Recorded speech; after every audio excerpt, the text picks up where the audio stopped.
Hello, everybody. It's Keith, Larimore Farms. Well, I'm out riding around today, checking on the grass stuff for the cows, and thought I'd stop by the bees.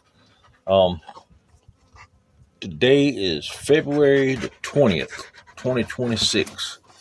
It's about 4:30 in the evening time, and I'm at one of my out yards. Well, I say it's the out yard. It's not where the home yard's at. It's about a 3/4 of a mile further down the road, next to the highway. When you turn off the highway, you got to travel in about a mile to get to my house. And anyway, we got a lot of blackberries and stuff around, and I was out kind of scouting to see what's going on. We still had red maples blooming. Now, the earliest red maple I seen this season was, I think I had a picture of it, was December the 20th or 21st, might be the 19th, right along there somewhere. And I was afraid that, the cold weather stuff was going to kill them all out. But even after that hard freeze and stuff that we had here a couple weeks ago when we got the 8 inches of snow,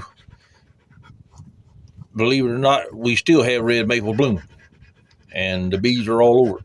Now, I'm not close to a red maple tree, but I did see one yesterday, and I watched the bees fly over it. Yesterday, it got about 71. But I've seen buds on the blackberry bushes already. Well, I say buds. The leaves are starting to bud out. And most of the time when those leaves start to bud out, it's not long before the flowers come. Now, I hadn't done a lot of research about this thing. I don't know if bushes are kind of like bees when you get the solstice queens, when you got the longest day of the year, and then they start dialing back as the days get shorter. I don't know if plants do that or not.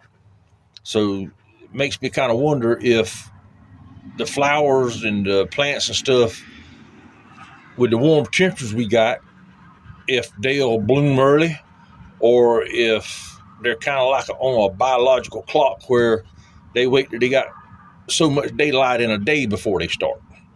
I'm gonna have to do a little research on that, see what I can find. But anyway, it's 82 degrees here today, and I got this I want to show you.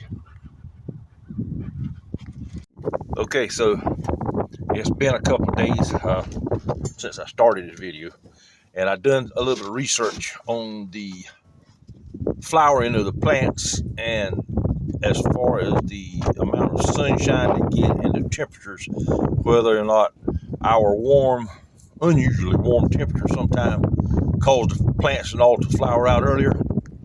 And according to what I have read, there's several factors in what determines when a plant's going to flower and when it's going to start putting leaves and stuff out. And temperature can be one of them. But from what I could tell, the most important factors are the amount of sunlight. A plant has certain receptors inside of it that sense when they're getting more daylight and the days are stretching out. That's giving them a signal, it's time to go ahead and let's bloom out and have reproduction going on and leaf formation, and also temperature of the soil. So you got all those factors coming into play, and I reckon if the sun would stay out for a long time and the soil will start warming up, you'd have your external temperature that rose and plus your soil temperature that rose, and that would cause that. Excuse me. So this is what I'm seeing. I'm out in the middle of a hayfield today. Got a bunch of fire ant beds, but I was looking along the tree line there, and this one tree stood out. I don't know if you can see it or not. You see that red maple right there? Now it towers above all the other trees right there, and it's in full swing. Okay, we got that one. And from where I'm at, I don't know if you can see me or not, but right in the middle of that frame right there, there's another one that you can see. Now I can't hardly see it with the phone, but I can see it with my eye. So these trees are still blooming now. I lost 3 nukes out of this yard and 2 double deeps this winter. The starve outs. Now they had a pretty good cluster going into winter, and the bees kind of dwindled down a little bit. And I think what happened, they dwindled down so much that they didn't have enough to keep them warm. I still found some food in the colony, but the food was several frames away from the cluster. So that's what makes me think, it just dwindled down and there wasn't nothing there. But don't you look at this colony. Now, like I say, it's February. If I can get it to zoom in or not.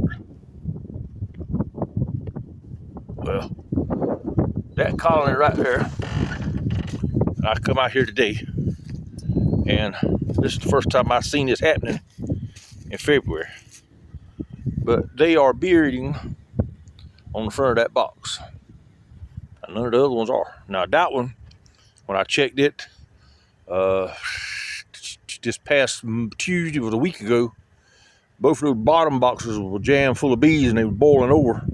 And I took one of the boxes off of the dead out and put on top just to give them some room. Don't know whether or not that slows them down or not, but they got pollen coming and going just as hard as they can. Now this box here, I'm kind of wondering, if it doesn't rain tomorrow, I can't do it today, but if it don't rain tomorrow, I'm gonna go back in that box right there. I'm kind of afraid they fixing to swarm. Now, I haven't seen any sign of any cells or anything last week, but that was a whole week, and my eyesight ain't that good no way. But anyway, I just wanted to show you this, see what y'all think about it, and if I could get this blessed phone to blow up, I don't know what's going on with it. Well, maybe I just ain't technically advanced enough to figure the darn thing out. But they got pollen coming in them things by the buckets. I mean, that triple hive right there, I mean, they just coming in bright yellow pollen. And that one, let's see. Yeah, I see pollen coming in it too. Well, I know it's going to be coming in it, but I mean, I'll just look to see if it's the same color. Anyway, that's all I have for today. Hope y'all have a wonderful week. Week's done come to a close. I'm sorry. Have a good weekend.